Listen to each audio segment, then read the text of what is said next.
사무엘상 14장 6절부터 보시겠습니다.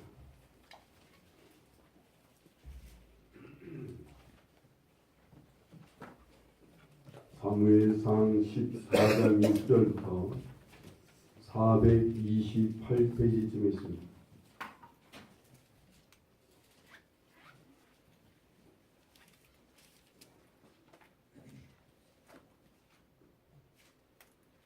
사무엘상 14장 6절부터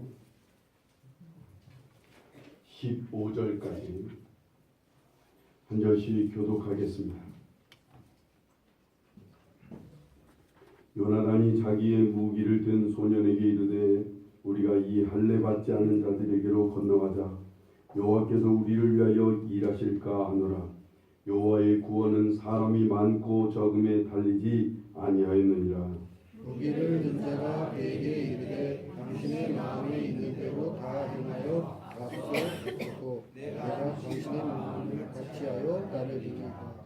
요나단이 이르되 보라 우리가 그 사람들에게로 건너가서 그들에게 보이리니 그들이 만일 우리에게 이르기를 우리가 너희에게로 가기를 기다리라 하면 우리는 우리가 있는 곳에서 가만히 서서 그들에게로 올라가지 말 것이요. 그들이 만일 말하기를 우리에게로 올라오라 하면 우리가 올라갈 것은 여호와께서 그들을 우리 손에 넘기셨음이니 이것이 우리에게 표징이 되리라 하고 그들이 다 블레셋 사람들에게 보이매 블레셋 사람이 이르되 보라 블레셋 사람이 그들이 숨었던 구멍에서 나온다 하고 그 부대 사람들이 요나단과 그의 무기를 든 자에게 이르되 우리에게로 올라오라 너희에게 보여줄 것이 있느니라 하는지라. 요나단이 자기의 무기를 든 자에게 이르되 나를 따라 올라오라 여호와께서 그들을 이스라엘의 손에 넘기셨느니라 하고 요나단이 손발로 기어 올라갔고 그 무기를 든 자가 따라갔더라. 블레셋 사람들이 요나단에서 엎드러지매 무기를 든 자가 따라가며 죽였으니 요나단과 그 무기를 든 자가 반나절까지 땅 안에서 처음으로 쳐 죽인 자가 20명가량이라. 그들의 이스라엘 모든 백성들이 공포에 떨었고 그대와 노략군들도 떨었으며 땅도 진동하였으니 이는 큰 떨림이었더라. 현재 여러분이 사는 세상에서 가장 부러운 사람은 누구일까요? 여러분이 부러워하는 사람은 어떤 사람입니까? 돈이 많은 사람, 거기다 성공한 사람, 정말 그래서 또 세상 사람들 앞에 인정을 받고 세상 사람들한테 인기를 얻는 이런 사람, 아마 이런 사람일 거예요. 거기다가 권력도 좀 있어서 정말 힘도 있는 이런 사람을 아마 많은 사람들이 부러워할 거예요. 이런 사람을 부러워하는 그 밑바닥의 마음이 왜 그래요? 우리가 왜 이런 사람을 부러워합니까? 이런 사람마다 돈이 있으면, 성공해서 힘만 있으면, 인기를 얻으면 자기 마음먹은 대로, 자기 하고 싶은 대로, 자기 생각하는 대로 마음껏 할 수 있기 때문일 거예요. 우리 그래서 이런 사람들을 사모하고 우리 부러워하는 거예요. 결국은 우리가 가장 부러운 사람이 누군 거예요? 자기 마음먹은 대로 되는 사람이에요. 자기 생각한 대로 모든 일이 이루어지고 자기가 꿈꾸는 대로 되는 사람, 이런 사람이 우리가 정말 부러워하는 사람이에요. 우리 이것을 자녀에게도 그렇게 되기를 원해요. 우리 자녀들도 아이가 원하는 대로, 아이가 마음먹은 대로, 우리 자식이 생각한 대로 모든 것이 다 이루어질 수 있게 되기를 부모는 간절히 원해요. 그래서 어떻게든지 자식들이 무엇을 원하거든, 무엇을 마음먹거든 그것을 이루어주려고 아주 열심히 합니다. 요즘 우리 부모들은 자식들의 그런 길을 열어주려고 합니다. 자식이 원하는 길은 어떤 길이든 가게 해주려고, 자식이 마음먹은 것은 어떤 것이든 하게 하려고, 자녀가 생각한 대로 갈 수 있게 어떤 길이든 가게 해주려고 부모는 열심히 일도 하고 돈도 벌고 열심히 시간을 내면서 자녀의 길을 열어주려고 애를 씁니다. 그런데 인생이 어디 그렇습니까? 인생이 어디 마음먹은 대로 생각한 대로 되든가요? 그렇지 않아요. 많은 고난과 어려움과 위기와 벽을 헤치고 나가고 그러한 장벽을 이기고 극복해야만 되는 게 이게 인생인 거예요. 그런데 자녀들에게는 이런 위기와 이러한 문제를 잘 해치게 할 수 있는 힘을 우리 부모는 줄 수가 없어요. 이것만은 부모가 열어줄 수가 없어요. 이러한 고난과 장벽에 부딪힐 때, 이러한 문제에 부딪힐 때 부모는 돈으로도 이건 안 되는 거예요. 어떤 권력이든 어떤 힘으로도 이것은 다 열어줄 수가 없는 거예요. 위기를 만나고 고난을 만난 자녀들에게 어떻게 부모가 그것까지 해줄 수 있겠어요? 많은 사람이 마음먹은 대로 생각한 대로 이루어지면요, 인생 아무것도 아니죠. 인생 참 재밌습니다. 정말 인생이 순탄할 수가 없어요. 그렇게 그러다 보니까 인생 자체를 만만하게 보게 됩니다. 이런 사람들이 우리 뭐라고 말해요? 교만한 사람이란 말이에요. 인생을 너무나 얕잡아 보는 거예요. 산다는 것을 너무나 가볍게 생각하는 거예요. 이런 사람들은 세상에서 자기가 제일 잘난 줄 알아요. 자기가 제일 잘 산다고 생각합니다. 문제는 이렇게 살다가 이렇게 사는 사람 치고 또 나중에 보면 다 방탕해져요. 그런데 어느 날부터 답답한 일을 만나기 시작해요. 어느 날부터 일이 잘 안 되기 시작해요. 뭔가 꼬이기 시작합니다. 앞뒤가 막히게 되고 원하는 대로 마음먹은 대로 잘 안 돼요. 아무리 애를 쓰는데도 일이 잘 안 되는 거예요. 점점 자신의 힘도 생각도 주위의 도움도 점점 바닥에 납니다. 그러다 보니까 죽을 지경이 되는 거예요. 이건 어디 가도 못하겠는 거예요. 아무리 애를 쓰고 힘써도 인생이 풀리지가 않는 거예요. 이러면 정말 죽을 지경입니다. 정말 애쓰고 힘쓰는데도 안 풀리면 이건 정말 괴로운 거예요. 삶은 여기서부터 이건 이것을 어떻게 이겨나가냐가 인생의 성공과 실패를 좌우하는 순간이 되는 거예요. 이 위기의 순간을 어떻게 헤쳐나가게 되는지, 이것을 헤쳐나가지 못하면, 이 사방으로 막힌 인생에서 이것을 헤쳐나가지 못하면 우린 거기서 좌절해요. 우리는 거기서 절망하고 포기하고, 어떤 사람은 도망쳐요. 어떤 사람은 겁과 두려움 속에서 의기소침에 빠져서 꼼짝도 못하고 비관적으로 살 수밖에 없어요. 이 문제를 헤쳐나가지 못합니다. 그래서 헤쳐나가야 돼요. 사람들을 그래서 알고 보면요, 사람들마다 다 이런 문제 한두 가지씩은 안고 있어요. 잘 안 풀리는 문제, 정말 잘 풀리지 않는 안타까운 문제들을 한두 가지씩 안고 참 허덕이면서 살아갑니다. 어떤 사람은 아주 더 답답하고 막힌 인생 속에서 그걸 이겨보려고 정말 밤낮으로 애쓰는 사람도 있습니다. 근데 반면에 어떤 사람들은 아예 패배감 속에서, 아예 두려움과 비굴함 속에서, 그냥 이 막힌 인생 속에서 답답하게 그냥 거기서 좌절하고, 거기서 비관하고, 거기서 실망하고 실패하며 그냥 사실하고 살아가는 사람들이 있어요. 반면에 여러분, 우리가 제일 부러운 사람들이 이런 위기를 잘 헤쳐가면서 인생을 막 승승장구하는 사람들이 간혹가다 있어요.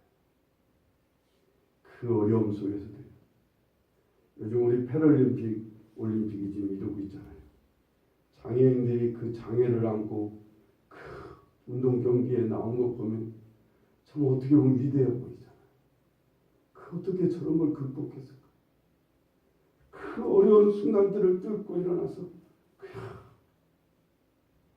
시합이 끝나고 나면 막 온 가족이 뒤엉켜서 막 눈물바다를 이런 거 여러분 보시죠. 그냥 막 시합이 1등, 2등 한 게 그 사람들은 문제가 아니에요. 그냥 시합을 다 끝났다는 게, 그 어려움을 뚫고 여기까지 왔다는 게 그렇게 감격스러웠을 겁니다. 그래요. 하나님께서도 이걸 잘 알고 계셔요. 인간들이 이 답답하고 힘든 상황을 이겨나가기를 누구보다도 하나님 원하셔요. 우리 인생들이 정말 이 위기를 만나고 어려운 문제를 만나고 답답한 일을 만나고 갑작스러운 일들 앞에서 꼼짝 못하고 쩔쩔매는 그런 속에서도 하나님께서는 그걸 딛고 일어나기를, 그걸 뚫고 나오기를, 그래서 승리하기를 누구보다도 하나님 원하셔요. 그래서 하나님은요, 이런 속에서 막 헤쳐나오려고 하는 사람을 적극적으로 도와주셔요. 오늘 말씀에 이 놀라운 비결, 하나님이 어떤 사람을 도와주시는지를 우리에게 가르쳐 주세요. 하나님께서 어느 시점에서 우리를 도와주시는지, 하나님이 어떻게 할 때 하나님께서 역사하시는지를 잘 보여주는 말씀이 오늘 본문 말씀이에요. 아마 제가 그래서 한 1, 2년 전에 오늘 이 본문 말씀을 전한 것 같아요. 말씀을 읽을 때마다 저는 이 부분에서 막 마음이 뜨거워질 때가 많아요. 오늘 말씀의 배경은 이런 거예요. 사울 왕이 이제 왕이 됐어요. 이스라엘 나라가 다 왕이 없이 살다가 처음으로 왕 하나를 세운 거예요. 왕 하나를 세워봐도 국가를 이루려면 여러분 국민이 있어야 되고, 그리고 땅이 있어야 돼요. 영토가 있어야 돼요. 그리고는 그 국가가 온전한 국가가 되려면 힘이 있어야 돼요. 국력이 있어야 되고 경제력이 있어야 국가가 형성이 되는 거예요. 그런데 지금 사울을 왕으로 세워놓은 이스라엘은 국민은 있고 땅은 있지만 뭐가 없어요? 힘이 없어요. 얼마나 힘이 없는지 이웃나라 블레셋 사람들이 이 이스라엘 사람들이 철놓기 칼을 만들고 창을 만들까봐 아예 철물점이나 철공소 대장간을 다 없애버렸어요. 절대 허락을 안 해요. 대장간을 세우지도 못하게 해요. 그리고 모든 농기구를 자기들이 만들어서 주는 거예요. 그러니 칼을 어떻게 만들겠어요? 창을 어떻게 만들겠어요?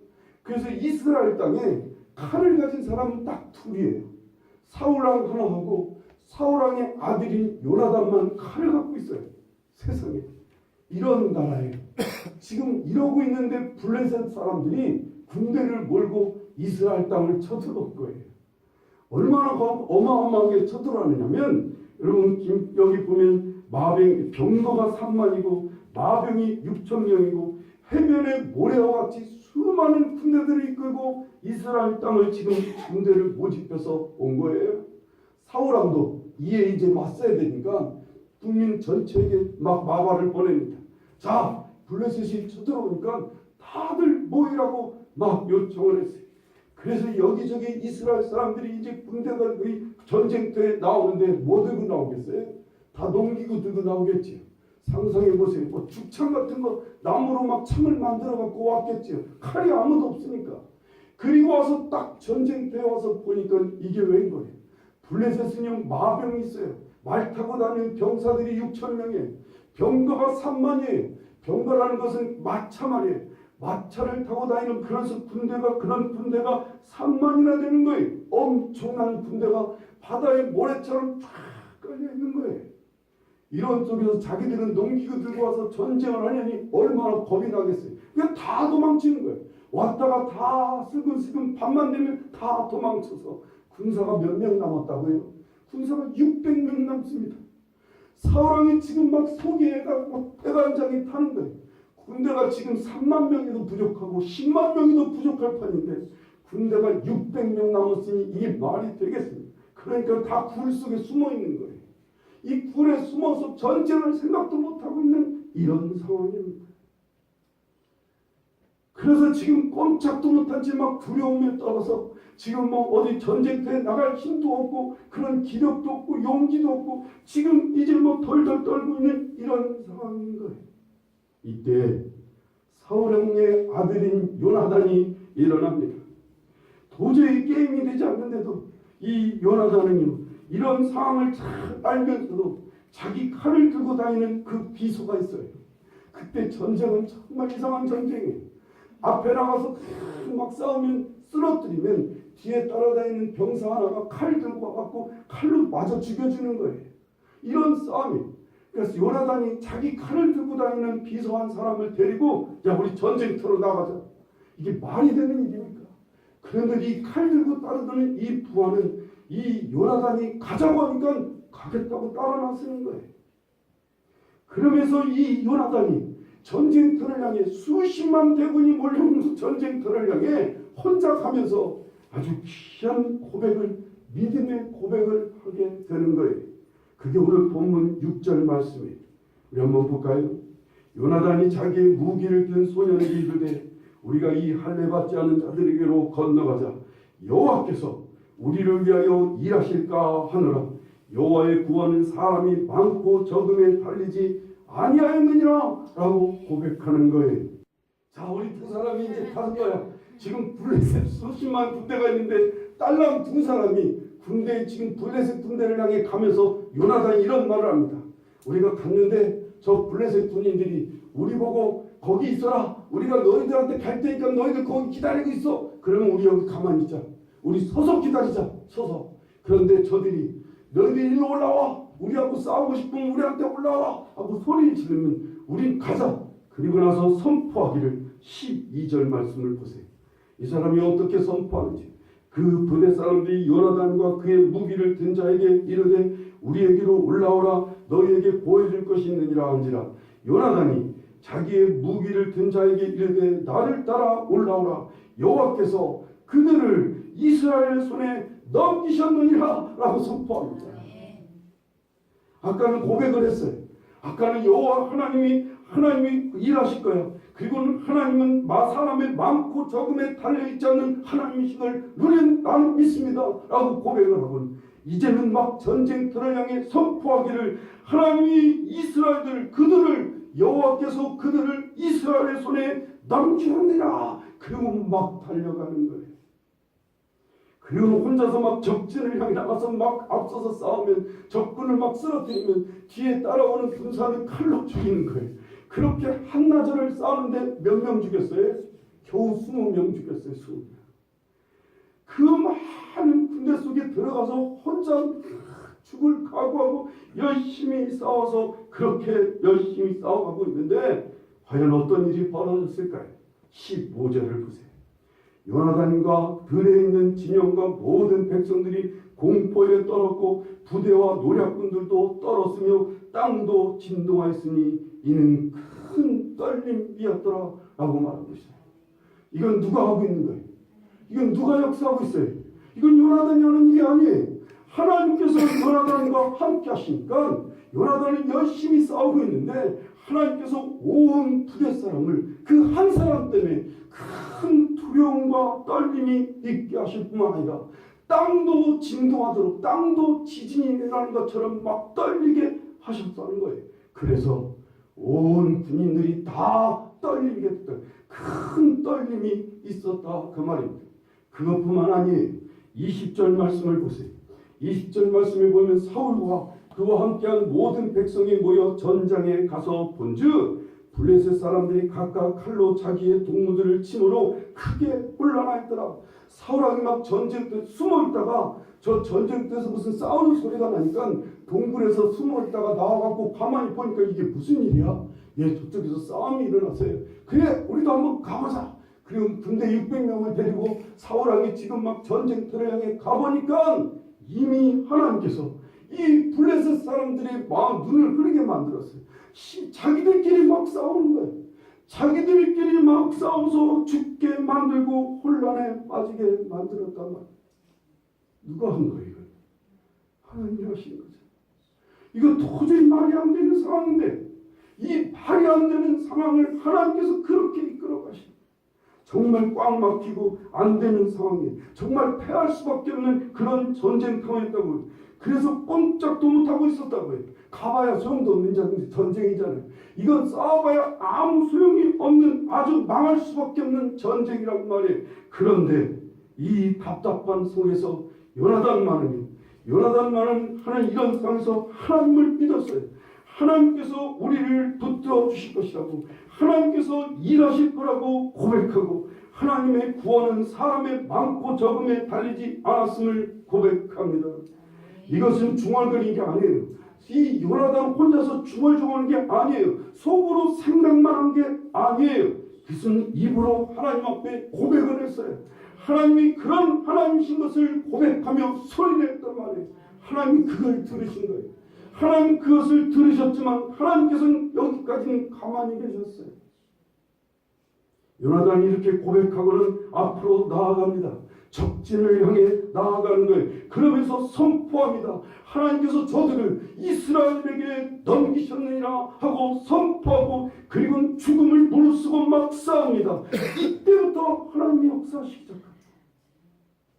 적을 쓰러뜨리는 일에도 함께 하셨지만 하나님만이 단독으로 일을 하시는 거예요.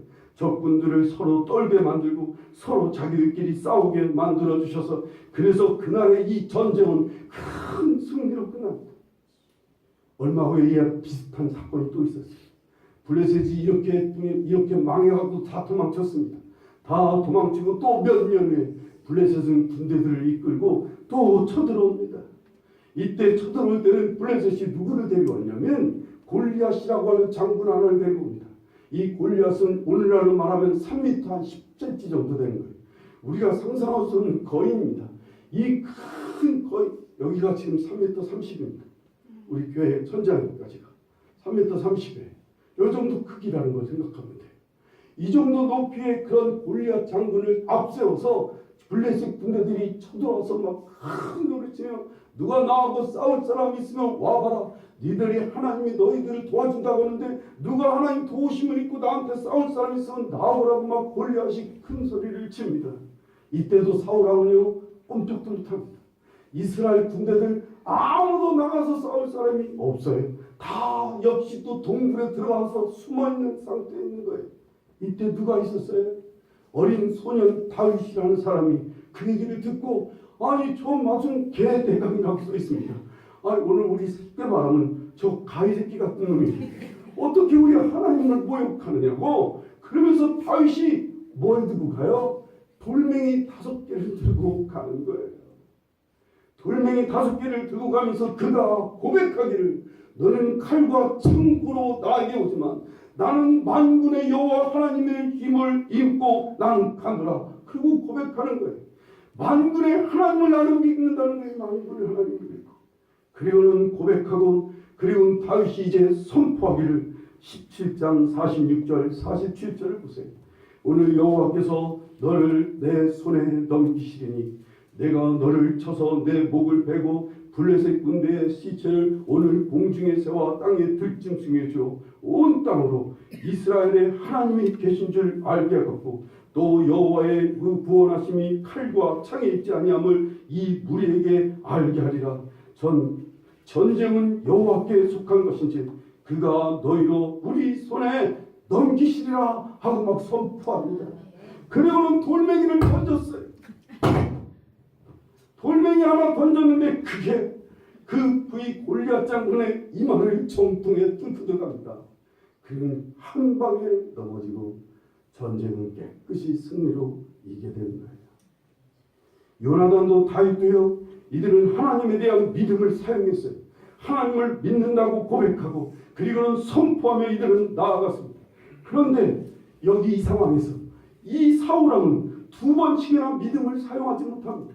한 나라의 왕이면서도 군대를 거느리는 그런 지도자이면서도 그는 두려워하고 그는 주저하고 그는 절망하고 있었어요. 그러다 보니까 이 사람은 다윗을 믿음을 사용하지 않다 보니까 다윗을 시기하는 일에 빠지게 되고 악령에 시달리게 되고 결국은 전쟁터에 나가 자살함으로 죽음에 이르게 됩니다.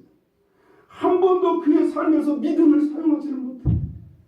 하나님이 주신 이 귀한 믿음을 사용해 보지도 못하고 그는 죽음을 맞아야 돼요. 제가 지난 주간에 저녁 기도의 시간에 말씀을 준비하다가 수요일날 저녁이죠.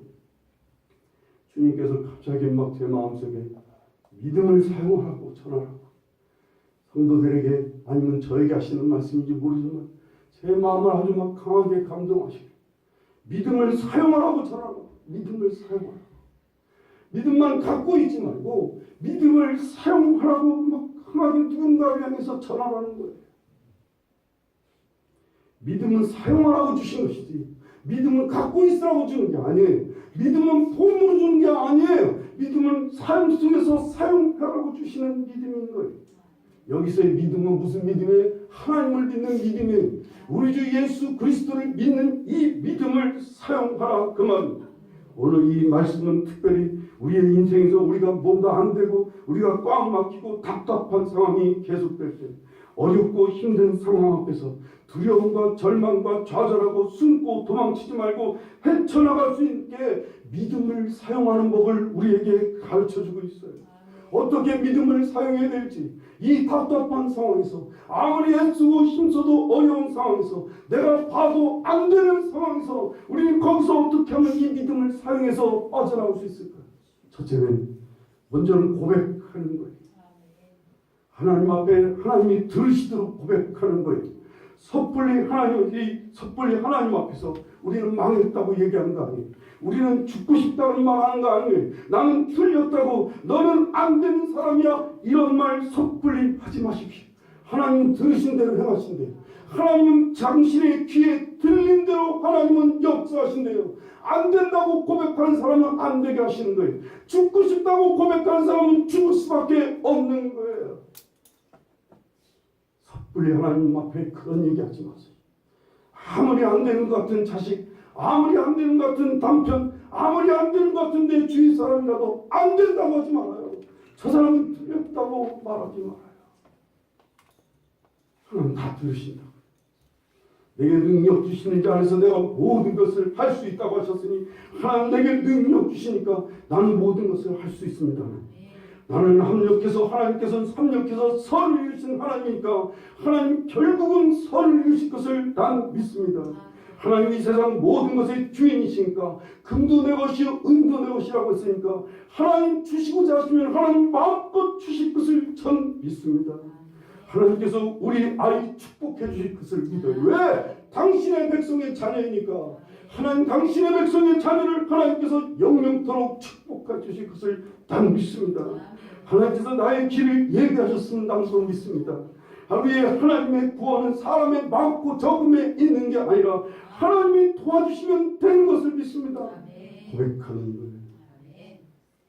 안 되는 게 어디 있어요? 하나님이 되게 하시면 되게 하실 줄 믿어요. 이렇게 고백하는 거예요.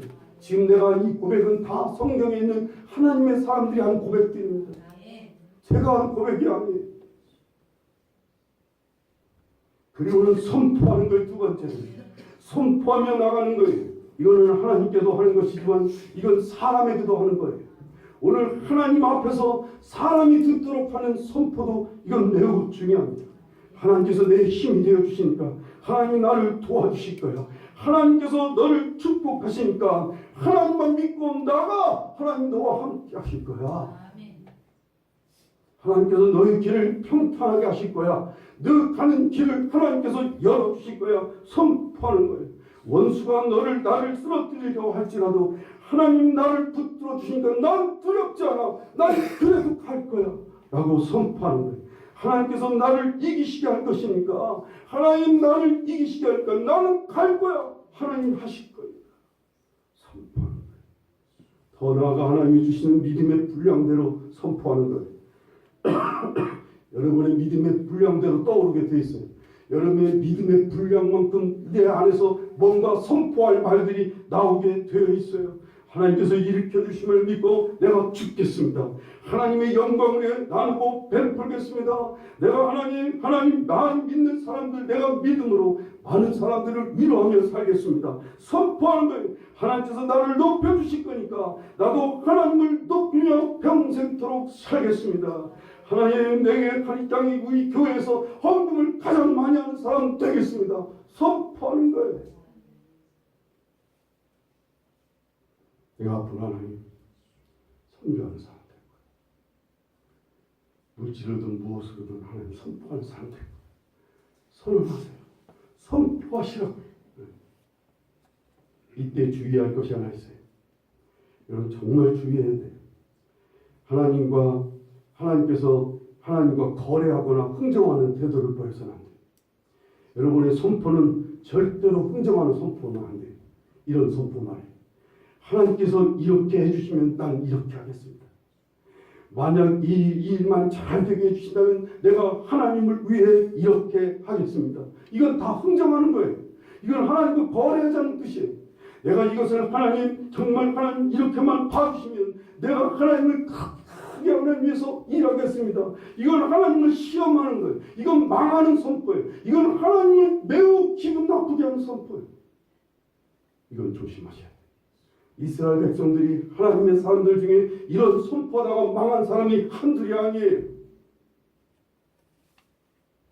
하나님 이번에 도와주시면 내가 이렇게 할게요. 하나님 이 일만 잘 되게 하시면 하나님 나를 사랑하신다잖아요. 나를 사랑하신다면 하나님 이렇게 역사해 보세요. 나를 사랑하신다면 이렇게 도와주세요. 그러면 내가 하나님을 믿겠습니다. 그러면 내가 하나님을 평생도록 섬기겠습니다. 이건 다 하나님을 화나게 하는 거예요. 그건 하나님과 흥정하는 뜻이에요. 이런 선포하지 않도록 주의하셔야 돼요. 난 죽어도 하나님을 믿겠습니다. 하나님께서 함께 하시니까 나는 가겠습니다. 하나님께서 도와주실 것을 믿으니까 이 어려움이 와도 나는 하겠습니다. 하나님, 방은 정말 어떤 병상에 있고 병이 오래될지라도 난 하나님을 믿으니까 언제나 감사하겠습니다. 언제나 하나님 감사하며 오늘 이 병을 이겨보겠습니다. 이런 선포만. 길이 안 보여도 하나님께서 내 길을 예비해 주셨음을 믿어요. 그래, 내가 길은 안 보여도 하나님이 함께 하신 것을 믿고 예배해 주신 걸 믿고 힘있게 가겠습니다. 내가 일어날 거예요. 하나님, 내가 하나님이 함께 하시니까 난 일어나서 가볼 거예요. 앞에 무엇이 기다릴지 몰라도 나는 그 길 갈 겁니다. 하나님 하고 막 선포. 가장 좋은 길로 이끄실 걸 믿습니다. 하나님께서 보시기에 가장 합당한 길로 이끄실 걸 믿어요. 하나님께서 나에게 가장 좋은 길 인도해 주실 것을 전 믿어요. 그러니 저는 담대하게 가겠습니다. 선포한 대로 되는 줄 믿으시기 바랍니다. 이렇게 선포하고 앞으로 나아가며 일어나는 거예요. 이때 하나님은 역사하시는 거예요. 하나님께서는 이렇게 당신을 믿은 대로, 우리의 믿은 대로 하나님 그 믿음을 보시고 하나님은 역사하시는 거예요. 믿음은 무엇으로 사는 거예요? 의인은 참 무엇으로 살아요? 믿음으로 말미암아 살리라 말씀합니다. 어떤 믿음이에요? 살아있는 믿음이에요. 움직이는 믿음이에요. 믿음을 생각으로만 갖고 있는 게 아니라 믿고 움직일 때 하나님 역사하시는 거예요. 믿기만 하라. 그럼 내가 하나님의 영광을 보리라. 여기서도 믿는 건 뭐예요? 믿고 가는 거예요. 믿고 행동하면 하나님이 역사하시겠다. 제가 아는, 지금 장로님 됐습니다만, 제가 아는 집사님은 사업에 실패해갖고 그냥 다 망했어요. 아주 정말 다 망해갖고 살 집도 없는, 정말 전 가족 다 뿔뿔이 흩어지고 이렇게 되니까 그제서야 하나님 앞에 엎드리기 시작한 거예요. 그 전까지는 삶이 그렇게 만만하고 인생이 그렇게 쉽고 인생이 그렇게 평탄할 수가 없었어요. 하는 일마다 잘 되고 하는 일마다 정말 풍성하고 이 세상에 자기밖에 없었어요. 그런데 하루아침에 사업이 망하고 온 가족이 방 하나 없어서 다 뿔뿔이 흩어지는 상황이 되니까 이 사람이 하나님 앞에 엎드려 기도하기 시작합니다. 새벽 기도며 저녁 기도며 막 하나님 앞에 달려들어 막 기도하기 시작하는 거예요. 그러면서 어느 날서부터 이제 믿음의 선포를 한 것을 제 귀에 듣게 됐어요. 제가 이제 멋지게 일어날 겁니다. 목사님, 멋지게 일어날 거예요. 하나님께서 저와 함께 하셔서 멋지게 일어나게 하실 거예요. 이런 얘기를 제가 자주 들었어요. 그런데 멋지게 일어난다고 하는 일이 1년이 가고 2년이 가도 잘 안 보이는 거예요. 그러니까 자꾸 자기가 선포했던 일이 잘 안 되니까 멋지게 일어난다는 얘기는 자기가 생각하기에는 막 사업을 다시 크게 일으켜서 막 크게 일어날 거라고 하는 생각을 했는데 멋지게 일어난다고 열심히 사업을 했는데 안 되는 거예요. 조금씩 실망스러워. 이때 목회자가 거기서 필요한 거잖아요. 같이 함께 하세요. 하나님 끝까지 함께 하실 거예요. 하나님은 어떻게든지 함께 하실 거니까 낙심하지 말고 기도하자. 더 열심히 기도하고 하나님 믿고 가면 된다고 막 그러고 권면한 적이 있어요. 그런데 그 멋지게 일어나는 게 어디서 나타나기 시작하냐면 자식들에게도 나타나, 자녀들에게도 나타나.